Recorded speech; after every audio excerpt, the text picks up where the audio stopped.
So it just so happened, being in BODHGAYA, we couldn't simply stay at a regular hostel.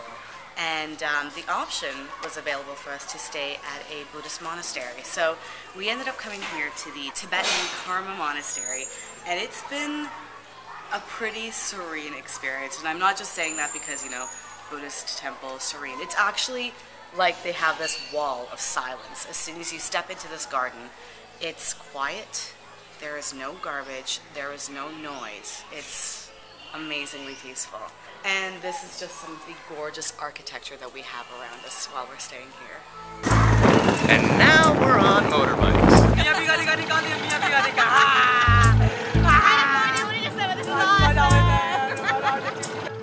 चल छैया छैया छैया छैया चल छैया छैया छैया छैया छैया छैया छैया छैया चल छैया छैया छैया छैया चल छैया छैया छैया छैया चल छैया छैया छैया छैया छैया छैया छैया छैया चल छैया छैया छैया सारे इश्क की छाँव चल छैया छैया सारे इश्क की छाँव चल छैया पाँव जन्नत चले चल छैया छैया पाँव So apparently, if you want to see the Bodhi tree where Buddha attained enlightenment, you have to take off your shoes out of sheer respect. In the 6th century BC, this is exactly where Siddhartha sat and attained enlightenment. And then 300 years later, basically India's greatest empire ever, Ashoka, the emperor, created this to commemorate it. And it's been commemorated year after year after year. In fact, in 1956, there was a 2500th anniversary commemoration again. So a lot of the concentric walls you see were all built by different people at different times, ranging from the Burmese right up to the British. Buddham saranam gacchami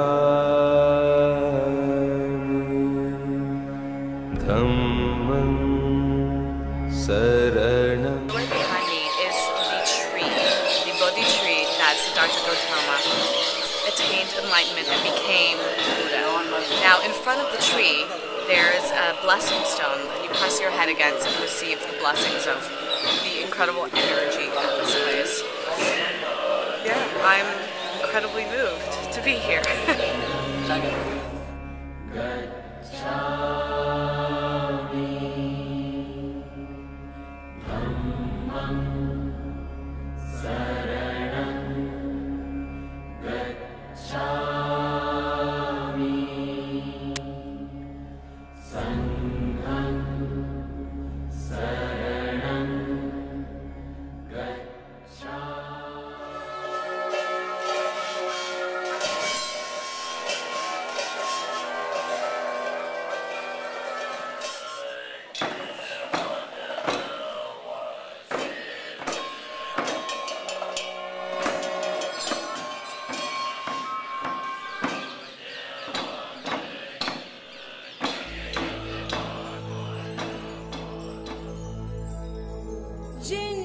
We're here outside the Azora Adventist Academy, and it's quite a little production here. It started about 4 years ago. The principal told us a bunch of coincidences led him to start the school for all the children living in and around the BODHGAYA area and the villages around here. We have about 60 to 70 children regular. They came here, and we have another school. There is about 155 children. And they even have about 11 resident students, which is essentially orphan children picked off the streets and given a home and a school and a place where they can get 3 meals a day. Speaking of meals, actually, it's offered to all the students that are here. They all get 3 hot meals a day. Because in India, the people like village countryside, father get 100 rupees one day and just his family, and don't invest money for the study for the children, you know. In 50 rupees, 100 rupees, what they can do? The children can't get a good education. That's why this school provide for them food, cloth, everything. It's free. The children are very happy, and I hope they are going to one day very best. What's your favorite subject? My favorite subject is English, science. So what do you want to do when you grow up? I want to become a scientist. We met this girl named Rajani, a gorgeous little girl who suffered a pretty horrible burn accident from one of the electric cables that just randomly fell down, burned her. But essentially in the school, what they're striving to do, aside from giving her an education like everyone else, is giving her enough of an education and enough confidence to be able to support herself when she grows up, because the way that Indian marriages work and what they look for, as a burn victim, scarred, they're saying that she probably won't find a suitor or a mate. They won't marry her off. No one will want to marry her. But if she's able to support herself, at least she can have that.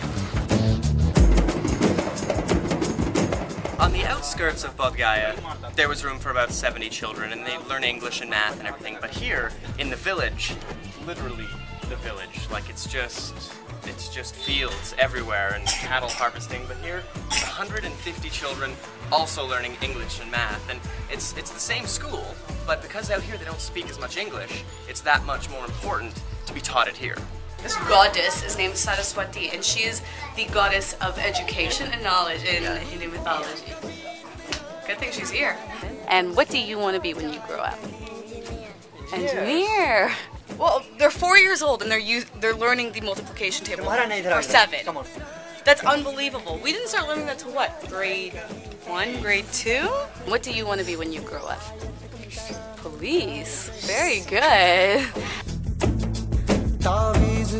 They're essentially given the opportunity to be more than they could be without the education, without all this help and support from other community members. I had to stop to see this tree because it is pretty much the oldest looking tree I've ever seen in my entire life. And the circumference of the branches that extend out here, my house would fit into that, I don't know, 10, 20 times over. It is huge! I can't even run back far enough to get this whole thing in the shot. It's enormous. On our way to the cave where Buddha was meditating, it turns out he had to cross a river.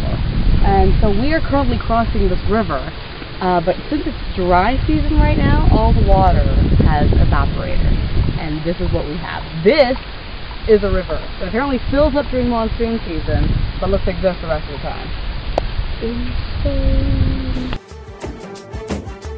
This is the cave that Buddha spent 6 years without eating, meditating in. I hope the irony isn't lost on everyone begging for food on the walkway up here. So here's the scam. Half the people on this walkway are beggars. The other half are cookie salesmen. Now the cookies are obviously right there. They could give them to the beggars, but no, they want tourists to pay for the cookies to give them to the beggars, and all the while, the beggars and the cookie men are hanging out chatting, but as soon as the tourists turn around, they assume their positions to try to make a buck off you. Pretty smart.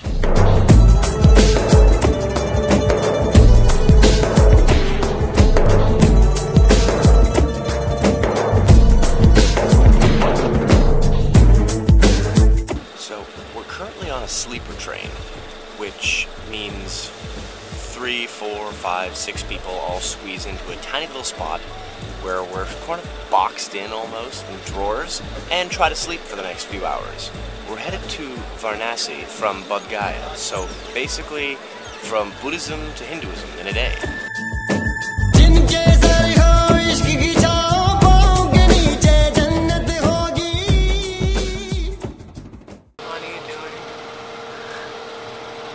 I want to be off this train.